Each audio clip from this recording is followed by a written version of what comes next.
Y'all get ready? Yes, you get ready.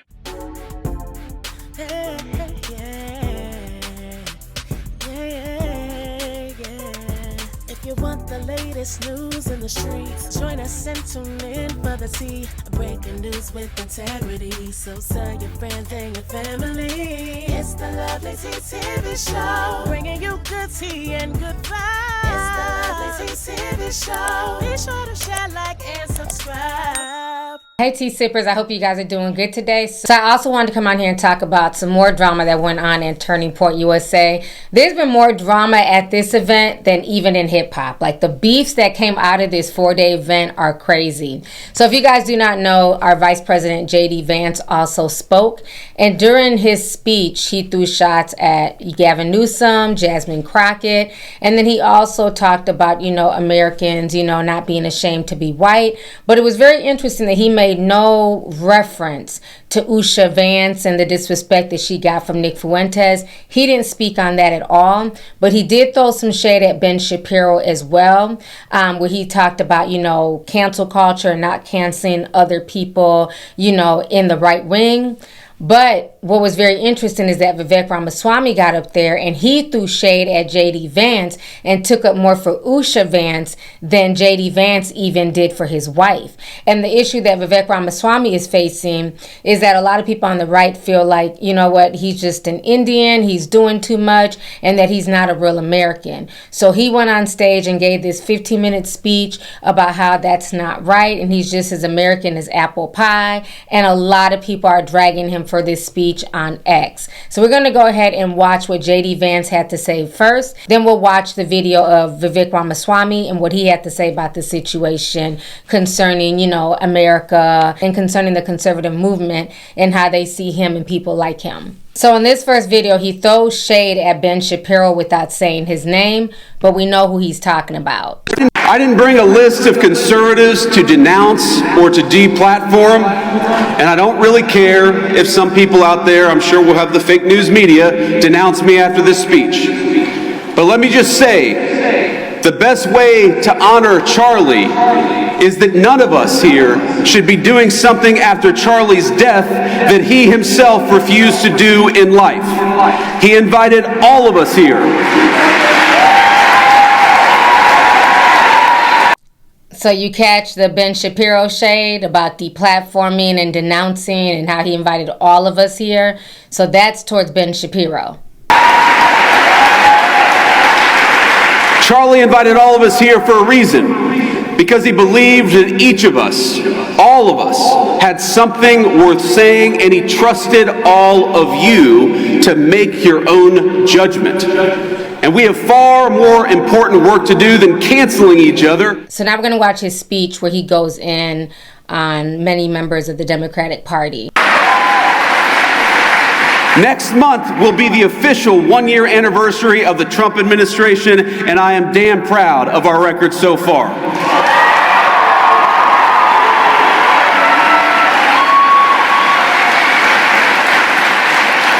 Now, the Democrats are already talking about 2028, and it looks like they're going to nominate a California liberal who's presided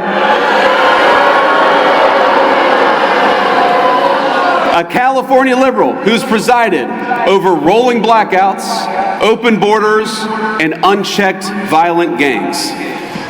They're just trying to settle on whether it's going to be Gavin Newsom or Kamala Harris. And in the meantime, what are the Democrats offering you in the meantime? I got to say, ladies and gentlemen, they are not sending their best. Omar Fateh was Ilhan Omar's candidate for mayor of Mogadishu. Minneapolis. Little Freudian slip there. The candidate for Senate in Maine for the Democrats calls me a Nazi, which is rich coming from a guy who literally has a Nazi tattoo on his chest. And Jasmine Crockett. Oh, Jasmine Crockett.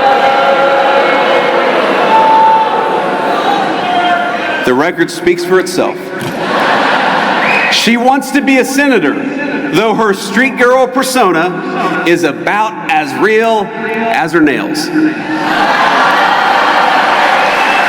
Let's keep it real. He really wanted to say her hair because she wears wigs and stuff like that. He really wanted to say her hair, but he knew if he said that, that'd be too overtly racist. So he said her nails. And don't get it twisted, because Erica Kirk and all them bundles in the back of her head, she wears wigs and pieces too. But that's really what he wanted to say. This was all a dog whistle.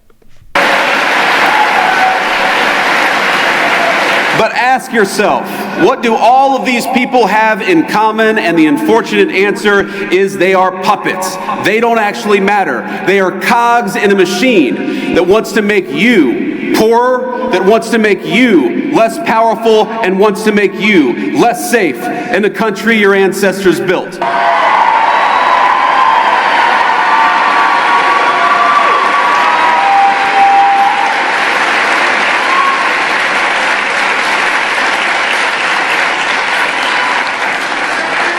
There's still so much important work to do, my friends. We're barely a year into this administration, not even a year into the administration. But I'm so proud of the accomplishments of the president and the entire administration. In just a year, we ended Joe Biden and Kamala Harris's border crisis.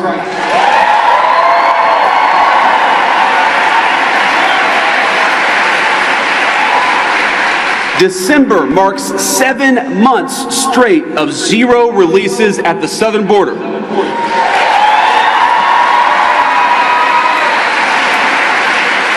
More than 2.5 million illegal immigrants have left the United States, the first time in over 50 years that we have had negative net migration, and it's just the start. When you restore sanity at the border, it shows up everywhere else. Rent prices are dropping 4 months in a row, and more native-born Americans are working than ever before. Kamala Harris opened the border and destroyed the economy. The Trump administration gave you net negative migration and much more job creation.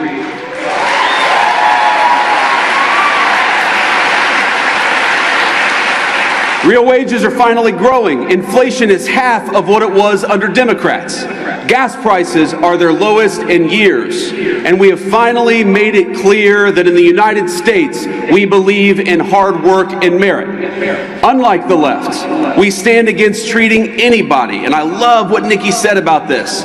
We don't treat anybody different because of their race or their sex. So we have relegated DEI to the dustbin of history, which is exactly where it belongs.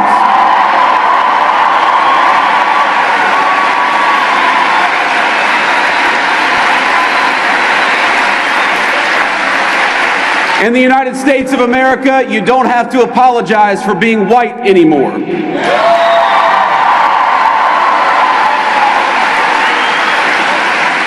And if you're an Asian, you don't have to talk around your skin color when you're applying for college, because we judge people based on who they are, not on ethnicity and things they can't control.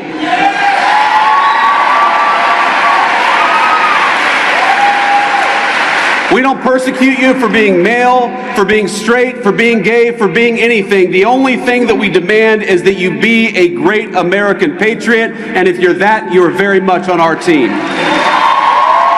So y'all just heard what he said. He basically quoted some of Nicki Minaj, that it's okay to be white. And of course it's okay to be white. Nobody's saying that it's not okay to be white. But he's definitely sending dog whistles. But it's very interesting that he's talking about Asians and not having to, worry about affirmative action in their skin color. But his wife is an Asian. But he did not denounce anything that Nick Fuentes or people on the right have been saying about her ethnicity. So that's where Vivek Ramaswamy took some shots. Now, Jasmine Crockett also responded to him today. So let's watch what Jasmine Crockett had to say really quick. Conservative Crockett. Oh, Jasmine Crockett. The record speaks for itself. She wants to be a senator, though her street girl persona is about as real as her nails. And Congresswoman Jasmine Crockett is back here with us. So, Congresswoman, let's start right there. With the way that the Vice President speaks about you, the caricature he tried to make of you at this conservative youth conference. I think every black woman heard what he was trying to say there. It's extra laughable in a way because what precedes this moment is him coming out, to an entire pyrotechnic show and rock music and fanfare for, him to comment on your flair. But what do you think he's trying to say there? What do you think he's trying to signal at a conference like this to an audience like this? Well, first of all, he's trying to rile up his base because right now we know that no matter if we're looking in deep red Tennessee, Mississippi, or Georgia, we know that we're swinging no less than 10 points. And unlike what we've had historically in Texas, because I know that you talked about the Texas dream of turning us blue, is that we have a candidate in me who absolutely plans to talk to any and everybody, and that is why they are afraid. The fact that he said I have a quote-unquote street girl persona, I'm sorry, but anybody that you talk to knows my credentials. They know that I've gone to school. They know that I'm educated. I never tried to put on some random story about where I came from. But at the end of the day, I am who I am and I am authentic. And that is actually what they are fearful of, is my authenticity, because it rings true with every single American, whether they're a Texan or not. It rings true that I am fighting for real everyday people.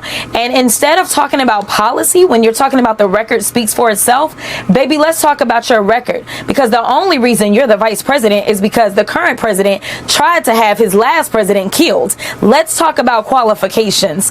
Let's talk about who has actually been fighting for people way before she ever ran for office, whether it was in the courtroom or if it was in the streets, making sure those that were out there wanting to exercise their constitutional right to come together and protest injustices. I was representing pro bono people that were getting arrested as they were out in the streets. So listen, I don't have time for him and their games. They are scared and they should be scared. I need Texans to focus in. I need them to think about the fact that our 2 senators literally just voted against extending the Affordable Care Act tax subsidies that would help almost an additional almost 4 million people that are on the marketplace in a state where we have 5 million that are completely uninsured. They basically are trying to put another 4 million people off of their insurance, and this is before we endure the cuts that are coming because of the big ugly bill where we know 17 million people in this country are going to lose their health care.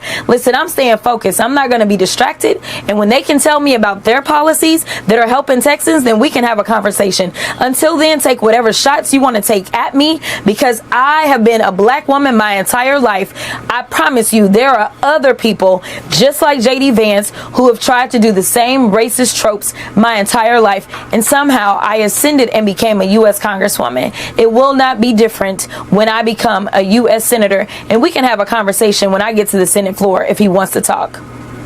Congresswoman, All right, honey. So y'all heard what Jasmine Crockett had to say. She was not here for the foolishness, and I'm glad she responded to him and said, we got bigger fish to fry. We're not worried about his Turning Point USA speech. There are real issues facing Texans, and that's what I'm focused on. So kudos to her. So now let's go ahead and talk about Vivek Ramaswamy, because Vivek is definitely in his feelings. Because if you guys don't know, a lot of Christians have been confronting him when he goes to a lot of these conservative meetups and stuff like that. And Vivek has not been feeling it, because a lot of the right people feel like, you know what, you are not an American, you keep talking like you are, you're a Hindu, and that bothers a lot of them. So I'm going to go ahead and show you guys some of these old videos of people confronting him about his faith, and then what he had to say at Turning Point USA.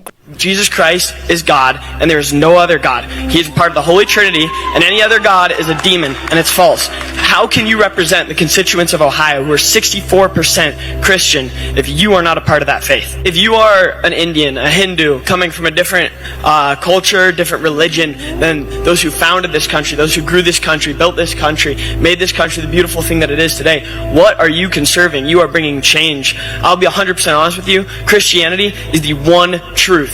Christian voices should be the main voice of America, and I want to know basically why you seem to be, and I don't mean to be horribly offensive, but why you seem to be masquerading as a Christian. You familiar with the 10 Commandments? You call yourself a Hindu, but you also call yourself Christian. I don't call myself Christian. I call myself a Hindu. I'm not running to be pastor of Ohio. I'm running to be governor of Ohio, and I didn't run to be pastor of America. I ran to be president of the United States of America. What's your faith? I'm a Christian. I'm a follower of Jesus. Great. Do you believe in the in the Holy Trinity, the Father, the Son, and the Holy Spirit? I think a lot of people here do. So Good. And that doesn't make you a polytheist, does it? probably not. No. Great. And so in my faith, I believe there's one true God.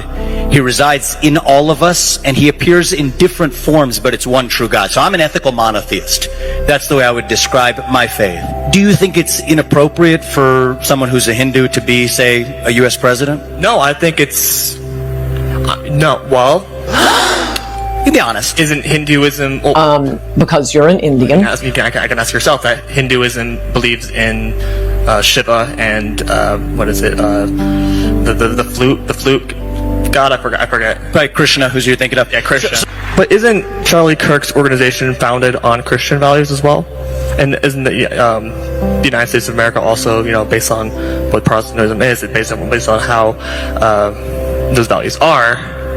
Wouldn't that contradict what your beliefs are? Like I said, I'm not here to justify my faith to you any more than you are to me, but what I do share is the value set this country was founded on. And I think that it's really important that we not reinvent the founding of this country and what it was actually all about. This is embarrassing. Okay, and you can tell he's in his feelings. He has on his brightest, makeup, make himself look a little bit lighter. He's finding out you're not one of them. Okay, my Kendrick Lamar voice. You're not like us. That's basically what they're telling you in so many words. And so this went down in October, and it seems like he's been getting a lot more hate on social media, on X. People calling him out, calling out his faith, his ethnicity, and everything else. So he decided to take his time at Turning Point USA to address all of this racial drama. So we're going to go ahead and watch his speech at Turning Point right now.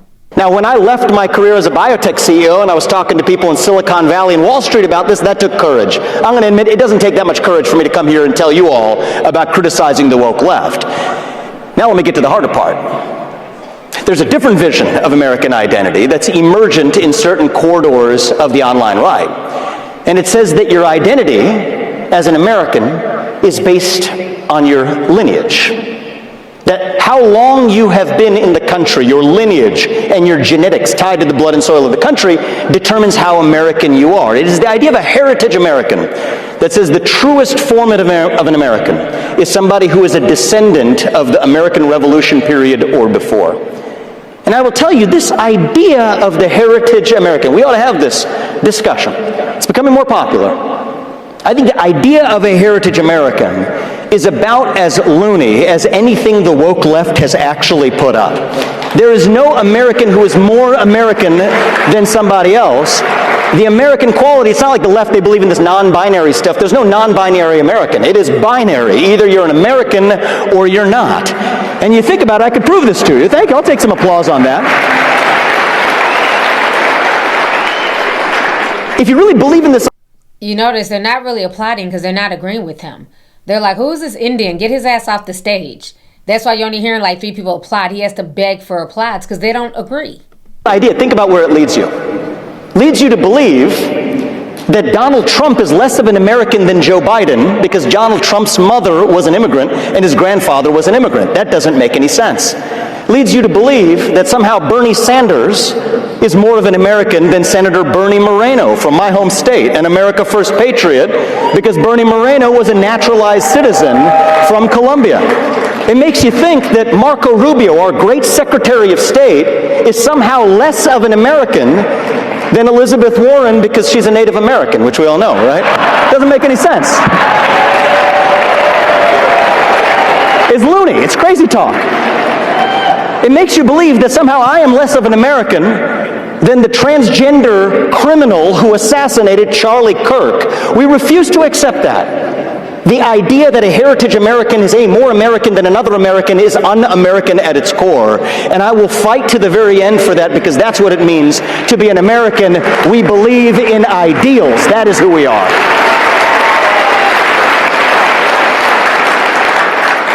What does it mean to be an American in the year 2026? It means we believe in those ideals of 1776.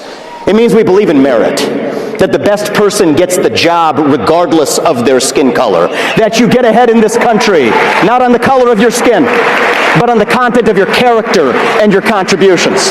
It means we believe in the rule of law. And I say this as the proud son of legal immigrants to this country. That means your first act of entering this country cannot break the law, and that is why we have sealed the southern border, and we will not apologize for it. Because a nation without borders is not a nation. Reagan understood this. He famously said, you could go to Italy, but you would never be an Italian. You could move to Germany, but you would never be a German. You could pack your bags and live the rest of your life in China or Japan. You would never be Chinese or Japanese. But you can come from any one of those countries to the United States of America, and you can still be an American, so long as you pledge allegiance to the ideals in that flag, so long as you work hard, you play by the rules, you make your contributions, obtain your citizenship. You are every bit an American as somebody who descended from the Mayflower.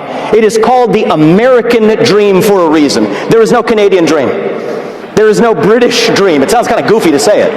There's no Chinese dream. Okay, it is the American dream that makes American exceptionalism possible. And the answer of what it means to be a conservative, this is what it's up to us to answer. It is a fork in the road for the future of the conservative movement right now. What does it mean to be a conservative? It means we conserve those ideals that define our country. And now is a moment, a time for choosing in the future of our conservative movement. If you believe in racial quotas in government hiring, you have no place in the conservative movement. Sorry, you're not on the team. You're free to believe it. It's a free country, but you have no place in the conservative movement. If you believe in normalizing hatred towards any ethnic group, toward whites, towards blacks, towards Hispanics, towards Jews, towards Indians, you have no place in the future of the conservative movement. Period. And I will not apologize for that. I will not hedge when I say it. If you believe, and you will forgive me for giving you an exact quote from our online commentator Nick Fuentes, if you believe that Hitler was pretty fucking cool, you have no place in the future of the conservative movement. You can debate foreign aid to Israel all you want. That's fine. That's fair. But you have no place with that level of hatred. You can debate the right resolution of the Russia-Ukraine war, but if you believe Joseph Stalin is someone to look up to, you have no place in the future of the conservative movement. If you call Usha Vance, the second lady of the United States of America, a Jeet, you have no place in the future of the conservative movement.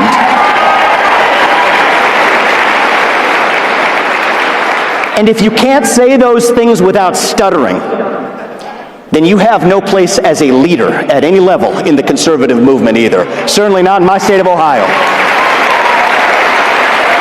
Now that last shot was towards J.D. Vance. He said, if you can't say that without stuttering, because J.D. Vance did that whole speech about it's okay to be white, but made no mention of his own wife, who's an Indian. Now, he's upset because if you guys don't know, Nick Fuentes had called Usha Vance a Jeet. I didn't even know what the hell a Jeet was.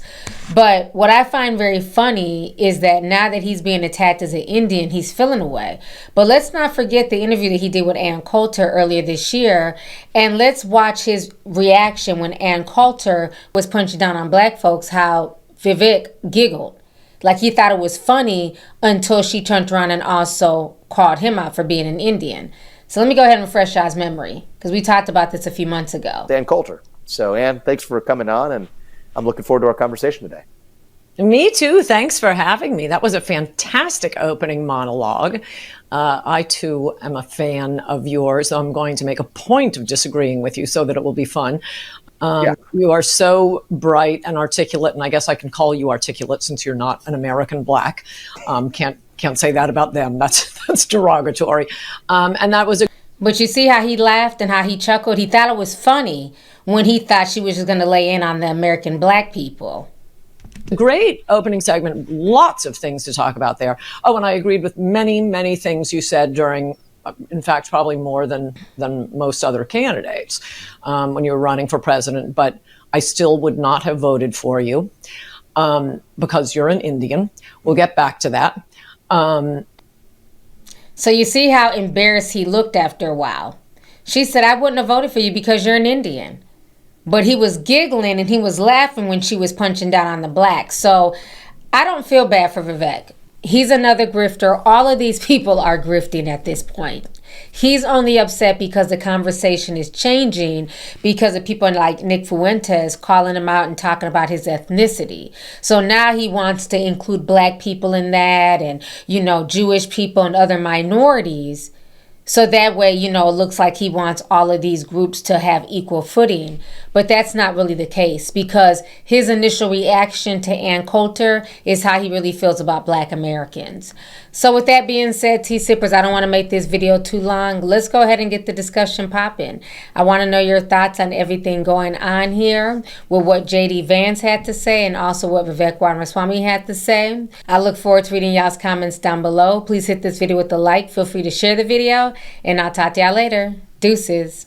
If you want the latest news in the streets, join us and tune in for the tea. Breaking news with integrity. So tell your friends and your family. It's the Lovelyti TV show, bringing you good tea and good vibes. It's the Lovelyti TV show. Be sure to share, like, and subscribe.